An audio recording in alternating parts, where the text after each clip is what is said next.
السلام علیکم ورحمۃ اللہ وبرکاتہ۔ آپ سب کا استقبال ہے جب مرد روتے ہیں کے تعلق سے 13ویں قسط ہے آج ہماری۔ اس میں ہمارا موضوع ہے حسی و قلبی مشاہدہ۔ اس دنیا کی نعمتیں جذبات برانگیختہ کر دیں اور ان کے بالمقابل آخرت کی سزا اور عذاب یاد دلا دیں تو پھر اس دنیا کے درد و عالم دیکھ کر کیا ہوگا، اور اس کے ذریعے کیسے آخرت کی وعیدوں کو بھلا پائے گا۔ اس بارے میں شقیق بن سلمہ کہتے ہیں کہ ہم عبداللہ ابن مسعود رضی اللہ عنہ کے ساتھ نکلے، ساتھ میں ربیع ابن خیثم بھی تھے، تو ہمارا گزر ایک لوہار کی دکان کے پاس سے ہوا،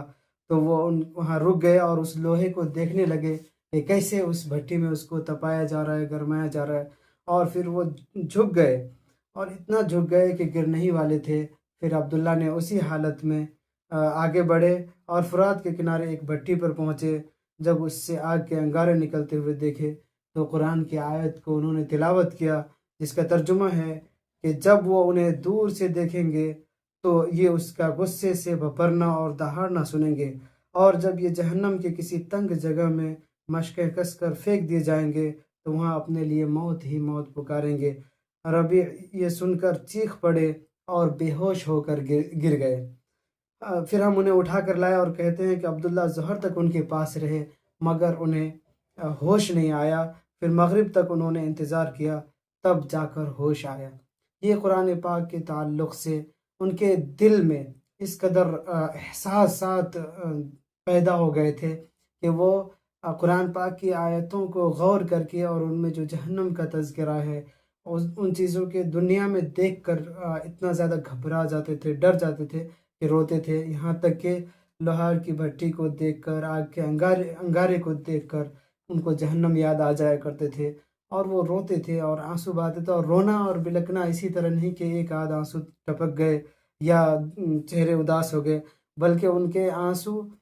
اس قدر بہتے تھے کہ بسا اوقات داڑھی تر ہو جاتے تھے، اور پھر ان کے بستر بھیگ جایا کرتے تھے، نمازوں میں روتے تھے، تو ان کے پیچھے رہنے والے لوگ بھی بے چین ہو جایا کرتے تھے۔ اور ابھی جیسا کہ ہم نے سنا کہ صحابہ کرام اور تابعین، طب تابعین، اور جو اللہ کے نیک بندے ہیں ان کا یہ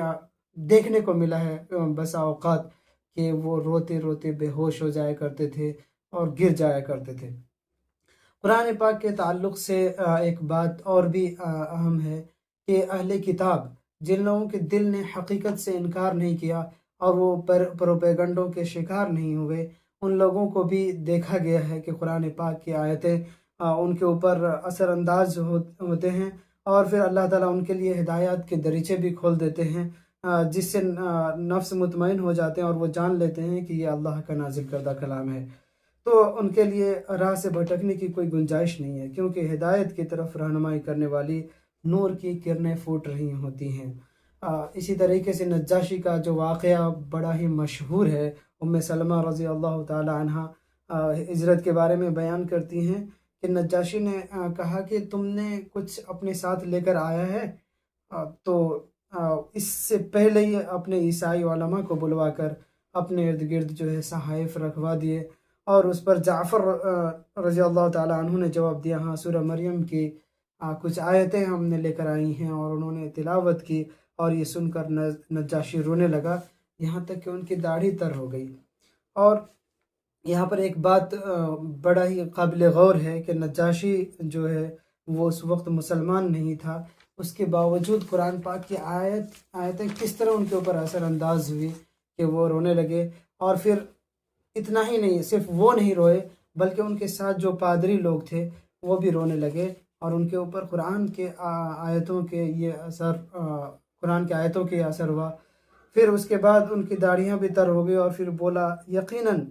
یہ کلام اسی سرچشمہ سے نکلا ہے جو موسیٰ علیہ السلام لے کر آئے تھے، تم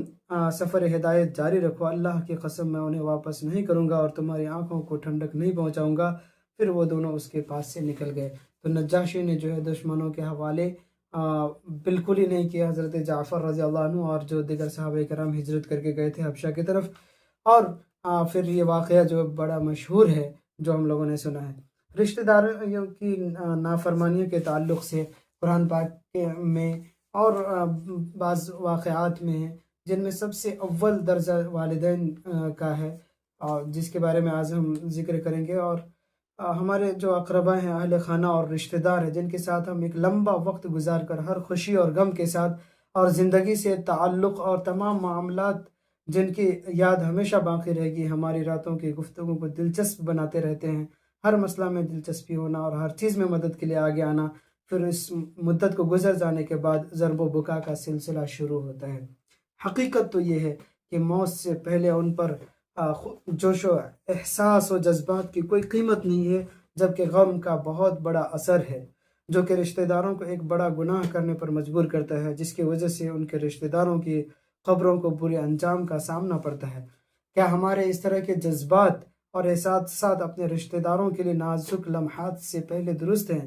انسان کے سب سے قریب اس کے افراد خانہ ہوتے ہیں، جن سے اس کے دل کو سکون ملتا ہے اور جن سے صلہ رحمی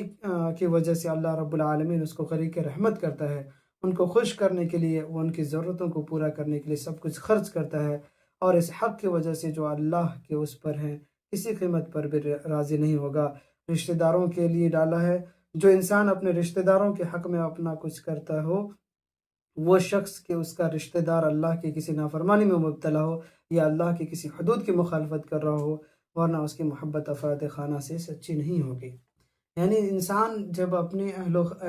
و عیال کے لیے، اہل خانہ کے لیے تمام تر کی محنتیں کرتا ہے اور مشقتیں کرتا ہے، اور اپنے قیمتی اوقات، قیمتی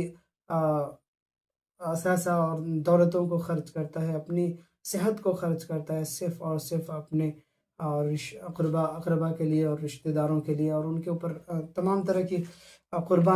قربانیاں دینے کو وہ تیار رہتا ہے، لیکن اگر ان کے رشتہ داروں میں سے کوئی کسی گناہ کے میں ملوث ہے یا کسی طرح کی معاصی میں مبتلا ہے اور وہ اس کو اس سے نہیں بچا پا رہا ہے،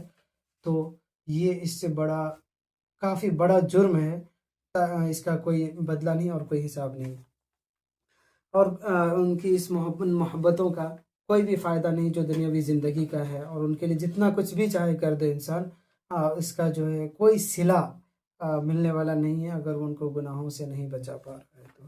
والدین کا بہت بڑا مقام و مرتبہ ہے، ان کی فرما برداری کو سب سے بڑا صلہ رحمی قرار دیا گیا ہے۔ والدین کا حق بچوں پر اتنا ہے کہ اس کو بیان نہیں کیا جا سکتا ہے، اور ان کا حق کسی اور کے حق کی طرح نہیں ہے۔ والدین سے اپنے جگر کے ٹکڑوں کی نگرانی، محبت و شفقت کے ساتھ ان کی پرورش اور اپنی عمروں کو فنا کر دیا جو کہ ان سے کے بیان سے باہر ہے۔ ان سے بھلائی کی کوئی حد نہیں، اور ان کی فرما برداری کا بہت بڑا انجام ہے، بہت ہی بہترین صلہ اللہ تبارک و تعالیٰ نے دیا ہے، جو کہ دنیا میں بھی دیکھنے کو مل جاتی ہے، اور آخرت میں تو اللہ تعالیٰ نے رکھا ہی ہے۔ اہل ایمان اور اہل یقین اس کو بہترین طریقے سے جانتے ہیں، اور ان کے ساتھ سب سے بڑی بھلائی اور فرما برداری یہ ہوگی کہ ان کا ہاتھ پکڑ کر ان کو اللہ کی فرما برداری کے کاموں میں لگاتا رہے اور ان کو گناہوں اور نافرمانیوں سے روکتا رہے۔ والدین کا جس قدر سب سے زیادہ حق یہ ہے کہ ان کے ساتھ صلہ رحمی کیا جائے اور ان کے ساتھ نیک سلوک کیا جائے اور ان کے